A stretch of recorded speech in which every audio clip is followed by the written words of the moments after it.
क्या आपके पतले होने का फ़ायदा उठाया जाता है? मुझे तो हमेशा सारे मिलकर लास्ट में बैठा देते हैं क्योंकि मैं इन सबसे पतली जो हूँ, लेकिन मैं भी कोई कम नहीं। लड़ झगड़ कर मुँह फुलाकर ऐसे तैसे सामने आकर बैठ ही जाती हूँ।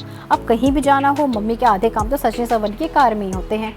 हम पहुँच गए थे मेफेयर लेक रिजॉर्ट जो है नया रायपुर में, एक फैमिली डिनर के लिए। आज सबकी जेबें थोड़ी ढीली होने वाली थी क्योंकि ये जगह थोड़ा सा एक्सपेंसिव है, बट हाँ वर्थ इट भी है।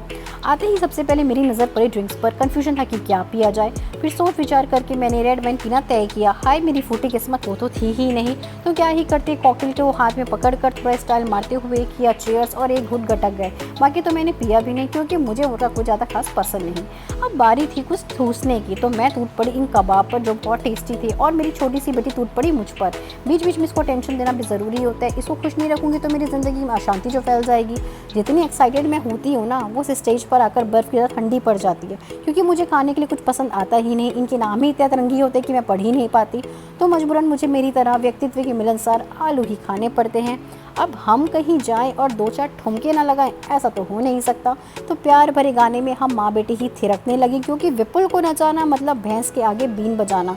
और ये भैया इतना प्यारा गा रहे थे कि मैं खुद को रोक ही नहीं पाई। लेकिन जैसे तैसे मलाई मक्खन मारकर मैंने विपुल को भी कन्विंस कर ही लिया था डांस करने के लिए। चलो यार थोड़ा सा रोमांटिक हुआ जाए, सालसा नहीं तो सुलसा ही किया जाए।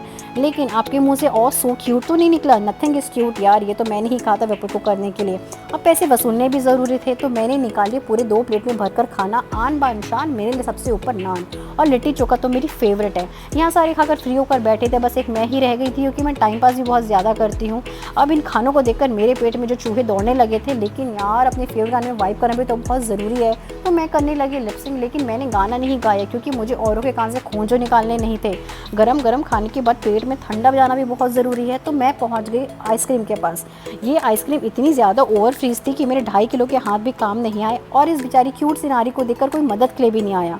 मेरे बड़े से पेट में अभी भी छोटी सी जगह बची गई थी जो मुझे इन मिठाइयों से भरनी थी, लेकिन इस दही के अलावा मुझे कुछ अच्छी लगी नहीं, और मैंने वो भी नहीं खाई क्योंकि मम्मी कहती है कि अच्छे बच्चे रात में दही नहीं खाते।